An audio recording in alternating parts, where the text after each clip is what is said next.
Good morning fourth class. देखिए बच्चों, अब हमने इसमें क्वेश्चन आंसर कराए थे, कंप्लीट हो गए थे, है ना। कुछ रह गए होंगे तो उनको देखेंगे कल।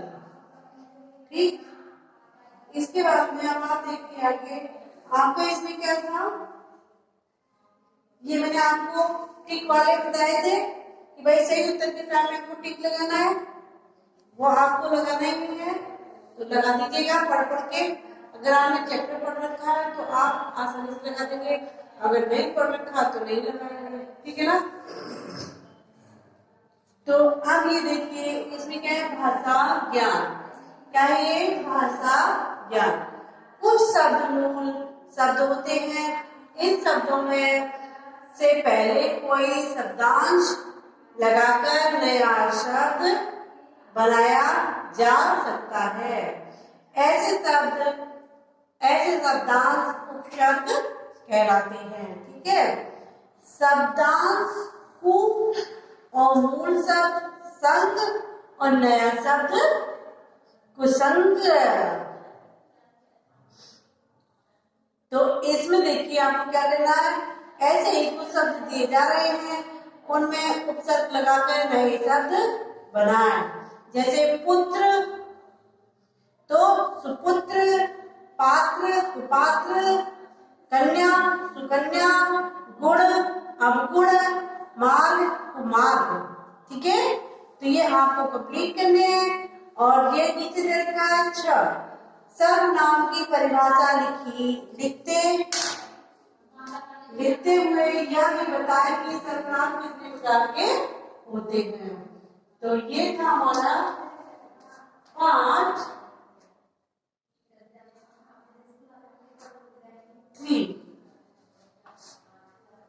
ठीक है। तो मैं आपको लिखा देती हूँ, चाला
पुत्र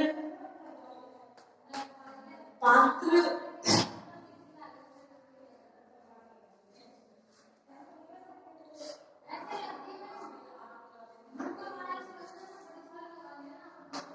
मार्ग कन्या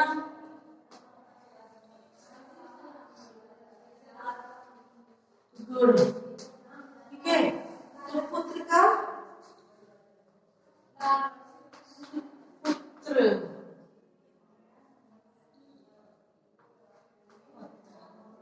सुपात्र सुपुत्र, पात्र का कुपात्र, ठीक है। मार्ग का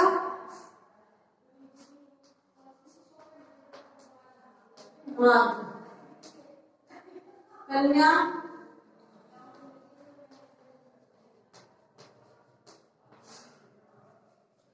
गुण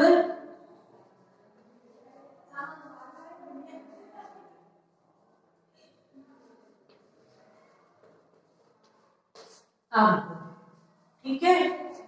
तो ये आपको अपने घर से करना है।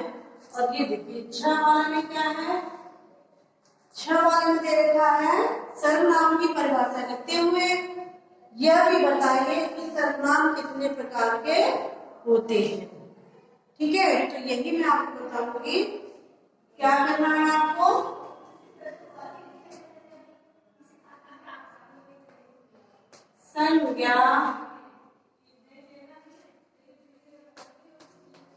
संज्ञा के स्थान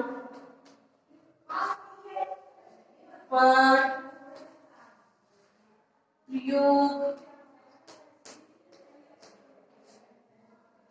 किए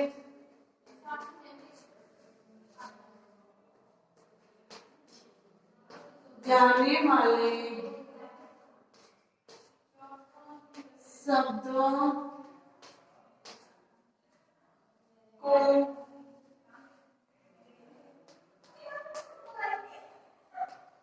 सर्वनाम कहते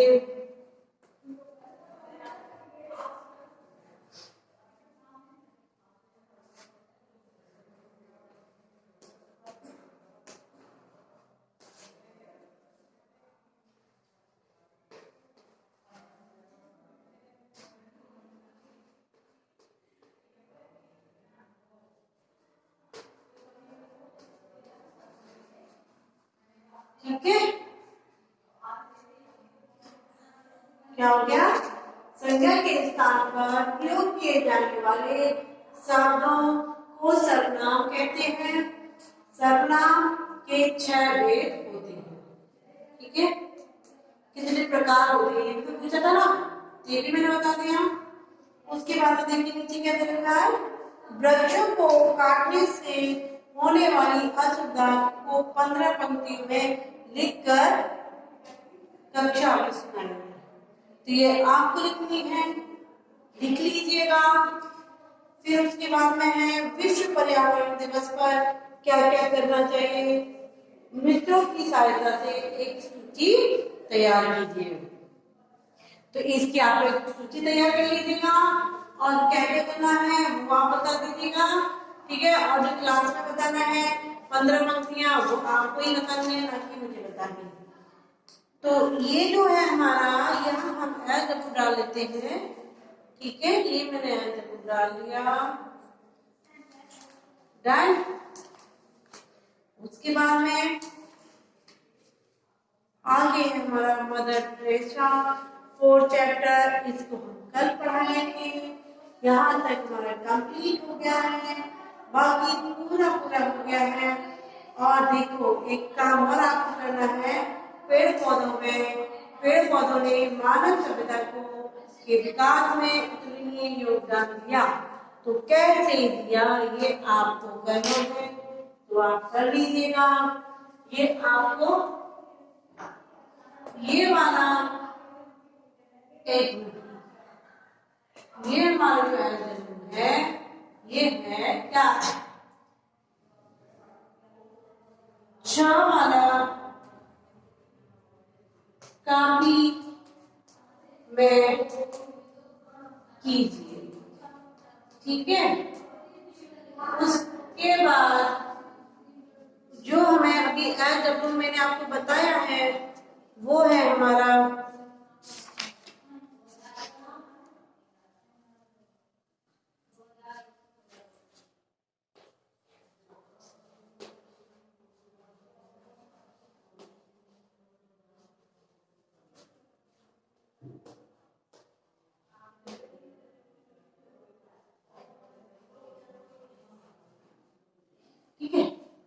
ये है पेज नंबर 17 इन बुक। ये आपको अपनी बुक में करना है और उसके बाद में 6 वाला आपको कॉपी में कीजिए। तो प्लीज आप लोग कर लीजिएगा। बाकी का जो बुक में दिया है ये भी बुक में दिया है और टिक लगा दिए और आपको कुछ नहीं करना। बाकी का सब मैंने आपको बता दिया है। ठीक है, तो उसके आगे फिर हम आपको जो हमारा चैप्टर है मदर टेरेसा उसके बारे में कल आपको पढ़ाएंगे। तो एक बार आप अगर ये वर्क हो जाए तो उसके बाद में आप एक बार अपने चैप्टर को अच्छे से रीड कर लीजिएगा। जब रीड कर लेंगे तो हमको कुछ थोड़ा थोड़ा समझ में आने लगेगा। और उसके बाद में ये SW है तो इसको विद ये हमें जो नोटबुक में करना है वही मैं आपको बोर्ड पे कराती हूँ। बाकी जो बुक में होता है समझा के आपको बता दिया जाता है कि आपको कैसे करना है। ठीक है, तो प्लीज आप लोग कर लीजिएगा। ये आप हो गया कंप्लीट। बाकी का आगे कल नेक्स्ट से। चलिए, ओके, बाय, टेक केयर।